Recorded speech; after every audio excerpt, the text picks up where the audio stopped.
Hello students, in the previous lecture we have already discussed about the different privacy, internet privacy and the ethical issues. Okay, now in this lecture we are going to discuss today what is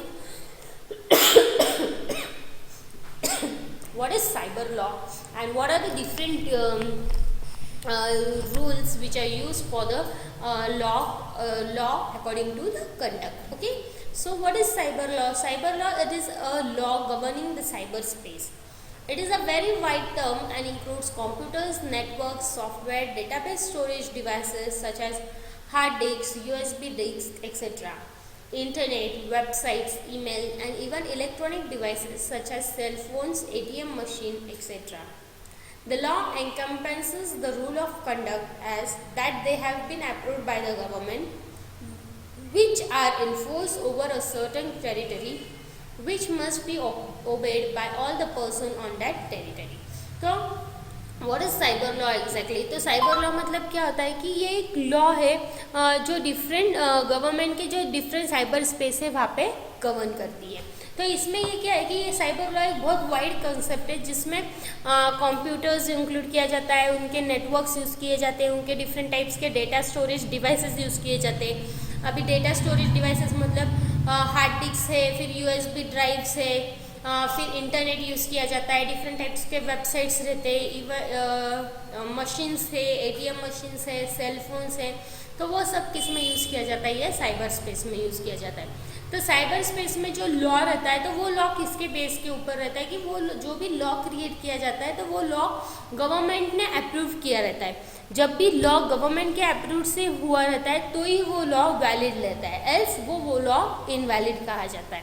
तो सबसे पहले ये law क्या किया जाता है कि government के अप्रूव से रहता है और ये over a certain territory he use किया जाता है. ऐसा नहीं है कि ये लॉ फोर्स में है over all the territories. Certain territories में ही ये लॉ क्या होता है, कभी कभी फोर्स में लाया जाता है. और फिर क्या होता है कि जिस टेरिटरी में ये लॉ इम्प्लीमेंट किया है, ये फोर्स किया है यूज़ करने के लिए, वहाँ पे it is compulsory for every person over that territory that they should ओबे this law. If they don't obey the law, then the serious actions can be taken against those person in that territory. So this is what the cyber law is. Definition of cyber law says that cyber law is a term used to describe the legal issues related to the use of communication technology, particularly the cyberspace, that is internet. Now what is cyber law? What is the definition of cyber law? तो cyber law की definition ये कहती है कि जो भी legal issues रहते हैं, तो लीगल इश्यूज डिस्क्राइब करने के लिए हम साइबर लॉ यूज़ करते हैं. तो लीगल इश्यूज किसके रिलेटेड रहेंगे? तो डिफरेंट कम्युनिकेशन टेक्नोलॉजीज के यूज़ पे. ओके, जो भी डिफरेंट इश्यूज है which is related to the communication technologies है तो उसे पर्टिकुलरली क्या कहा जाता है? Cyber space. साइबर स्पेस मतलब ही इंटरनेट जहाँ पे डिफरेंट कम्युनिकेशन टेक्नोलॉजीज इंटरैक्ट होती है, इंटर रिलेट होती है और डिफरेंट लीगल इश्यूज जो भी रहते हैं वो सॉल्व करने के लिए यूज़ किया जाता है. So this is what the cyber law is. Cyber law encompasses law relating to, तो उसमें डिफरेंट लॉज हैं जो एनकम्पेंसेटेड किए जाते हैं कि डिफरेंट लॉज है जो साइबर स्पेस के ऊपर डिपेंडेंट है. फर्स्ट है cyber crime. Now what is cyber crime? तो cyber crime में क्या होता है कि they are the unlawful acts which where the computer is used either as a tool or a target or both. The enormous growth in electronic commerce and online shared trading has led to the phenomenal spurt in accidents to cyber crime. तो cyber crime मतलब क्या रहता है कि इसमें जो भी unlawful act है, मतलब जैसे कंप्यूटर यूज़ करते हैं टूल के हिसाब से या फिर टारगेट करने के हिसाब से या दोनों के हिसाब में, तो ये जो अनलॉफुल एक्ट है वहाँ पे साइबर क्राइम कहा जाता है. तो ये मोस्टली कहाँ पे डेवलप्ड होते हैं कि जहाँ पे इलेक्ट्रॉनिक कॉमर्स है या फिर जहाँ पे ऑनलाइन शेयरिंग है, ऑनलाइन ट्रेडिंग करना चालू हुआ है, तो वहाँ पे मोस्टली ये क्या होता है कि साइबर क्राइम यूज़ किया जाता है. तो साइबर क्राइम ये एक वन ऑफ द लॉ है जो साइबर लॉ एनकम्पेंसिएट करते हैं for the cyber crime. The second is for the electronic and digital signature. They are used to authenticate the electronic records. Digital signature is one of the type of electronic signature which satisfy three major legal requirements, that is signer's authentication, message authentication and message integrity. तो next है electronic and digital signature. Electronic and digital signature में क्या होता है कि digital signature क्या करता है कि जो भी इलेक्ट्रॉनिक रिकॉर्ड्स आते हैं उसके ऊपर जो इलेक्ट्रॉनिक टाइप के सिग्नेचर की जाती है, that signature is one of the type of your digital signature. तो डिजिटल सिग्नेचर मोस्टली किसके लिए यूज़ किया जाता है कि जो भी इलेक्ट्रॉनिक रिकॉर्ड्स आते हैं वो इलेक्ट्रॉनिक रिकॉर्ड्स को ऑथेंटिकेट करना है, ऑथेंटिकेट होने के बाद उसके ऊपर हमें साइन करना रहता है। तो वो साइन हम कौन से मीडियम से करते हैं? By the medium of digital signature. तो डिजिटल सिग्नेचर ये सेटिस्फाई कौन से करते हैं? 3 मेजर लीगल इश्यूज है या 3 मेजर रिक्वायरमेंट है जो सेटिस्फाई करता है हमारा इलेक्ट्रॉनिक एंड डिजिटल सिग्नेचर। वो कौन सा है कि साइनर की authentication, message authentication and message integrity. They check whether the signature is done is been authenticated by the authenticated user, whether the message that has been received is authenticated and that message is having some accuracy in it is checked before it is given to that particular user. Next is intellectual property. So in intellectual property it refers to the creation of human mind, example story, song, painting, etc. The fact of this relate to the cyberspace covered by the cyber law, which include copyright law in relation to computer software, computer source code, website, etc. Software and source code license, trademark law with relation to domain names, meta tags, mirroring, etc. Semiconductor law which relates to the protection of semiconductors IC design, and the patent law in relation to computer hardware and software. तो intellectual property क्या रहती है कि intellectual property ये किसको refer करते हैं या किसके सिमिलर रहते हैं कि जो भी ह्यूमन माइंड का क्रिएशन रहता है। जैसे इंटेलेक्चुअल प्रॉपर्टीज में ह्यूमन माइंड्स के क्रिएशन रहता है, जैसे सॉन्ग्स रहेगा, पेंटिंग्स रहेगा, ये फैक्ट्स जो भी है ये फैक्ट्स का इन रिलेशन वो क्या किसके साथ करते हैं? तुम्हारे जो भी साइबर स्पेस में कवर किया जाने वाला साइबर लॉ है उसमें किया जाता है।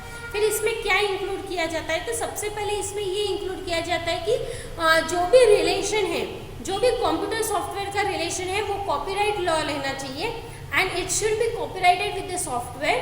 That software can be any computer source program, any type of software or any type of website. Secondly, इसमें क्या होना चाहिए कि जो भी सोर्स कोड लाइसेंस है एंड सॉफ्टवेयर लाइसेंस है वो दोनों इक्वल चाहिए, वो दोनों इंटीग्रेटेड चाहिए। नेक्स्ट है trademark law with relation to domain names, meta tags, mirroring etcetera. फिर ट्रेडमार्क लॉ मतलब क्या होता है कि जो भी पर्टिकुलर प्रोडक्ट है उसके ऊपर इंटेलेक्चुअल सिग्नेचर रहती है, फिर उसके ऊपर ट्रेडमार्क रहता है। तो वो ट्रेडमार्क किसके ऊपर डिपेंडेंट चाहिए कि जो भी हमारा डोमेन नेम रहेगा या फिर जो भी हमारा मेटा टैग है, मेटा टैग मतलब description of that particular company है, वो कंपनी का डोमेन नेम क्या है, उसके मिररिंग के ऊपर उनका क्या होना चाहिए, ये ट्रेडमार्क डिफाइन होना चाहिए। नेक्स्ट है कि semiconductor law which relates to the protection of semiconductor IC design. Next है कि सेमीकंडक्टर का लॉ चाहिए। तो सेमीकंडक्टर का लॉ किसके ऊपर डिपेंड रहेगा कि जो लॉ किसको रिलेट करते हैं कि अपना प्रोटेक्शन ऑफ सेमीकंडक्टर्स के जो डिवाइसेस है उनको प्रोटेक्ट करने के लिए जो लॉज राइट किए जाते हैं उसके ऊपर। And last is the patent law. Patent law किसके रिलेशन में राइट किया जाता है और किसके अगेंस्ट राइट किया जाता है? तो जो भी कंप्यूटर के हार्डवेयर और सॉफ्टवेयर है उसके रिलेशन में अगर हमें राइट करना रहता है तो वो कौन सा लॉ रहता है? पेटेंट लॉ रहता है। तो ये तीनों डिफरेंट टाइप्स के लॉज किसके अंडर कवर किए जाते हैं? अपने इंटेलेक्चुअल प्रॉपर्टी के अंदर। The next is the data protection and privacy. They aim to achieve a fair balance between the privacy rights of an individual and interest of data controller such as banks, hospitals, email service providers, etc. They seek law to address the challenges of privacy caused by collecting, storing and transmitting data using new technologies.